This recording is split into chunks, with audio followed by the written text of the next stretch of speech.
ভক্তদের হৃদয় ভাঙলেন দেশের জনপ্রিয় ইসলামী আলোচক ডক্টর মিজানুর রহমান আজহারী।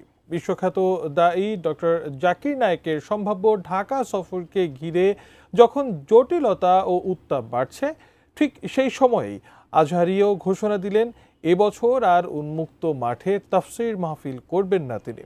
কিন্তু ঠিক কী কারণে এমন পদক্ষেপ নিলেন এই ইসলামী আলোচক? বিস্তারিত আরিফ হাসানের প্রতিবেদনে। আল্লাহর ভয়, আল্লাহর সচেতনতা, আল্লাহ ইজ ওয়াচিং মি। বর্তমান সময়ের ইসলামী আলোচকদের মধ্যে সবচেয়ে আলোচিত জনপ্রিয় নামগুলোর শীর্ষে যাকে পাওয়া যায় তিনি মাওলানা ডক্টর মিজানুর রহমান আজহারী। যেখানে তিনি তাফসীর মাহফিল করেন সেখানে সৃষ্টি হয় জনসমুদ্র, লাখো মানুষের ভিড়, ভক্তদের উচ্ছ্বাস, সুমধুর কণ্ঠে কোরআনের ব্যাখ্যা, সব মিলে তার মাহফিল হয়ে ওঠে এক জনপ্রবাহের মঞ্চ।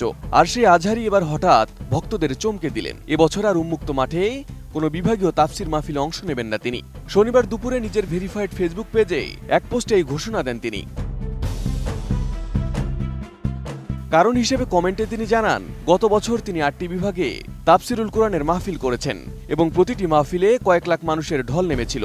সেই সব মাহফিল সামলাতে সেনাবাহিনী, পুলিশ সহ যৌথ বাহিনীকে মাঠে কাজ করতে হয়েছিল। আজহারীর ভাষায়, গত বছর সেই অগণিত জনতার ব্যবস্থাপনায় আইনশৃঙ্খলা বাহিনী যে দায়িত্বশীলতা দেখিয়েছে তা সত্যি প্রশংসনীয়।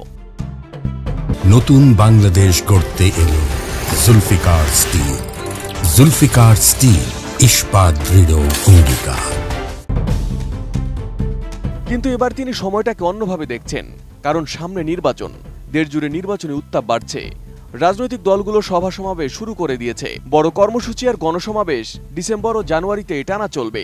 এই বাস্তবতায় আইনশৃঙ্খলা বাহিনীকে মূলত রাজনৈতিক ইভেন্টগুলোর নিরাপত্তায় বিশাল দায়িত্ব নিতে হবে। সেখানে আজহারীর বৃহৎ তাফসীর প্রোগ্রাম তৈরি করবে বাড়তি চাপ। আর সে কারণেই তিনি নিজেই পিছিয়ে আসলেন। জাতীয় স্বার্থ ও শান্তিপূর্ণ নির্বাচনী পরিবেশকেই অগ্রাধিকার দিলেন তিনি।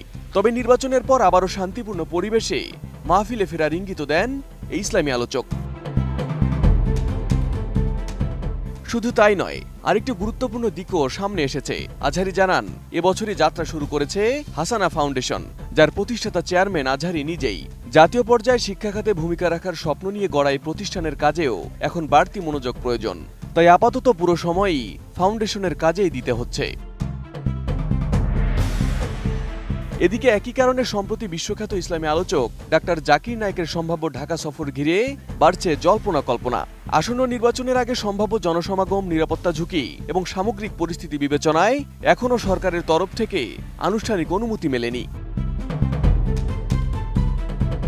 Arif Hasan, ATN news.